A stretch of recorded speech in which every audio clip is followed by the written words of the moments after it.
नमस्कार दोस्तों। आपने जो मेरे चैनल को सपोर्ट किया उसके लिए आप सभी का बहुत बहुत शुक्रिया। मैंने अपने चैनल की शुरुआत करी थी विक्रम बेताल की कहानियों से, जिसे मैंने बीच में छोड़ दिया था।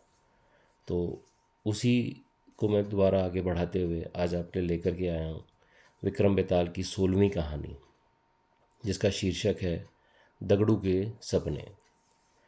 विक्रम बेताल हम सब ने देखा ही हुआ है, जिसमें राजा विक्रम, जो कि बहुत ही साहसी राजा हैं, वो कैसे बेताल को हमेशा अपने बस में करते हैं और लेकर के जाते हैं।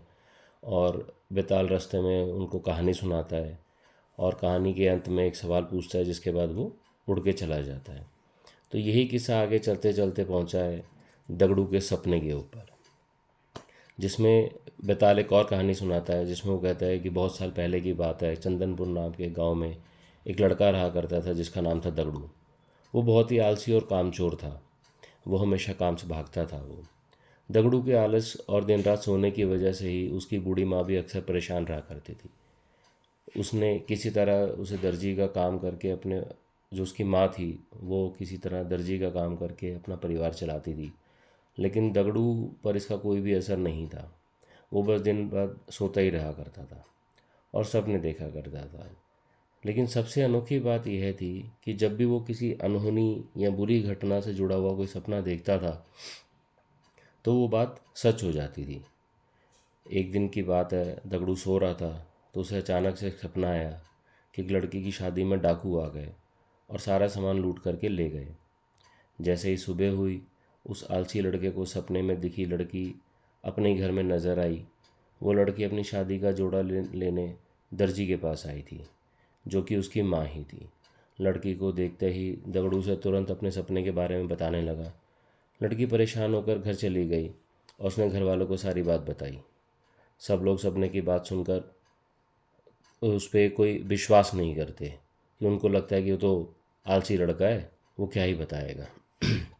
लेकिन वहीं कुछ ही घंटों के बाद, जब शादी की तैयारियां चल रही थी, बाराती आने शुरू हुए थे, तो अचानक से डाकू आए और घर में सारा सामान लूट करके चले गए।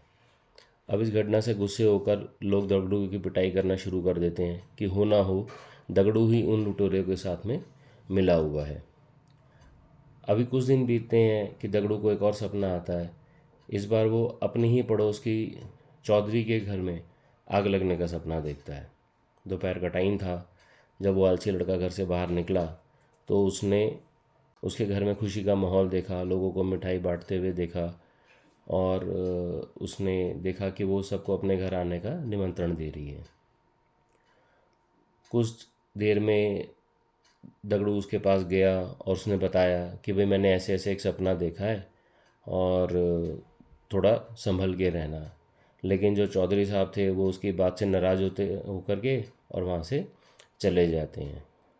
अब जैसे ही चौधरी साहब के घर पे शुरू होने वाला था, समारोह शुरू होने वाला था और सारा कुछ ठीक ठाक चल रहा था, तो अचानक से ही घर में आग लग जाती है। चौधरी साहब दगड़ू की बात तो सुन लेते हैं, लेकिन नाराज होकर के वहाँ से चले जाते हैं। लेकिन वो एक समझदारी भी दिखाते हैं कि जैसे ही वो समारोह शुरू होने वाला होता है, उनके घर का जो एक फंक्शन था वो शुरू होने वाला होता है, वो उसके शुरू होने से पहले पहले ही आग से बचने के लिए सारे बंदोबस्त कर लेते हैं कि कहीं गलती से अगर उसका सपना सच हो गया तो उनका घर राख होने से बच जाए। लेकिन इतने बंदोबस्त करने के बावजूद भी जो है दगड़ू का सपना सच हो जाता है और उनका घर जो है वो जल के राख हो जाता है। ऐसा कई साल तक चलता रहा। जब भी दगड़ू कोई बुरा सपना देखता, वो लोगों को सतर्क करता, लेकिन उसे गुस्से, लोगों के ही गुस्से का शिकार होना पड़ता। तंग आकर दगड़ू ने गांव छोड़ने का फैसला कर लिया। वो गांव से दूर एक दूसरे राज्य में चला गया। यहाँ अपना पेट पालने के लिए दगड़ू ने कोई नौकरी ढूंढ ली। किस्मत से उसे एक राजा के यहाँ पे चौकीदार का काम मिल भी गया। दगड़ू को नौकरी मिलने के अभी कुछ ही दिन हुए थे कि राजा को सोनपुर गांव में जाना पड़ा। सोनपुर गांव जाने से एक दिन पहले ही रात को दगड़ू को सपना आया कि गांव में भयानक भूकंप आया है और वहाँ कोई भी जिंदा नहीं बचा है। जैसे ही सुबेरे राजा की सवारी तैयार हो रही थी, तो दगड़ू तुरंत राजा के रथ के पास पहुंचा और उसने वहां पहुंच करके बताया कि आप अभी सोनपुर ना जाएं, क्योंकि वहां पे कुछ अनहोनी हो सकती है।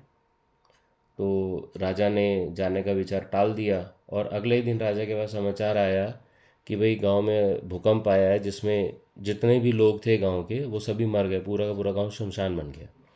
तो जैसे ही राजा को ये समाचार मिला, राजा ने तुरंत चौकीदार दगड़ू को अपने पास बुलाया और सोनपुर में आए भूकंप से बचाने के लिए वो दगड़ू को कीमती जेवर दे करके नौकरी से निकाल देते हैं। अब इतनी कहानी सुनने के बाद में बेताल चुप हो गया और उसने विक्रम से पूछा कि विक्रम, अब तुम एक बात बताओ, जब दगड़ू ने राजा की जान बचाने की खबर बताई, फिर राजा ने उसे उपहार दे करके नौकरी से निकाल क्यों दिया? तो विक्रमादित्य ने जब ये सुना तो उसने कहा कि जवाब सुन जब क्योंकि अगर वो जवाब देता तो बेताल उड़ जाता, तो पहले तो वो शांत रहा। लेकिन जब उसने जवाब नहीं दिया तो तो बेताल ने बोला कि देखो राजा, तुम्हें मालूम है, अगर तुम्हें जवाब पता है और तुमने नहीं बताया तो मैं तुम्हारा सिर फोड़ दूंगा। तो इसके बाद राजा विक्रम ने कहा कि राजा ने जेवर उसे अपनी जान बचाने के लिए दिए और चौकीदारी करते समय सोना जो कि सही नहीं था, इसलिए राजा ने उसे नौकरी से निकाल दिया। अब अपने सवाल का जवाब मिलते ही बेताल दोबारा से उड़कर उन घने जंगलों में चला गया और पेड़ पे जाकर के बैठ गया और राजा फिर से उसकी खोज में निकल पड़ा। अब इस कहानी से हमें जो सीखने को मिलता है वो ये है कि हमें कभी भी अपने काम के प्रति लापरवाही नहीं करना चाहिए, वरना उसके जो परिणाम है वो गंभीर हो सकते हैं। दूसरी बात, किसी का भला करते वक्त अगर हमें कभी बुराई या फटकार भी मिल रही है, तब भी हमें अपनी भलाई का रास्ता नहीं छोड़ना चाहिए, क्योंकि कभी ना कभी अच्छे कर्म का फल हमें ज़रूर मिलता है। तो इसी के साथ इस कहानी की समाप्ति। अगली कहानी को लेकर जल्द ही आपके सामने हाजिर होऊंगा। तब तक के लिए नमस्कार, राधे राधे।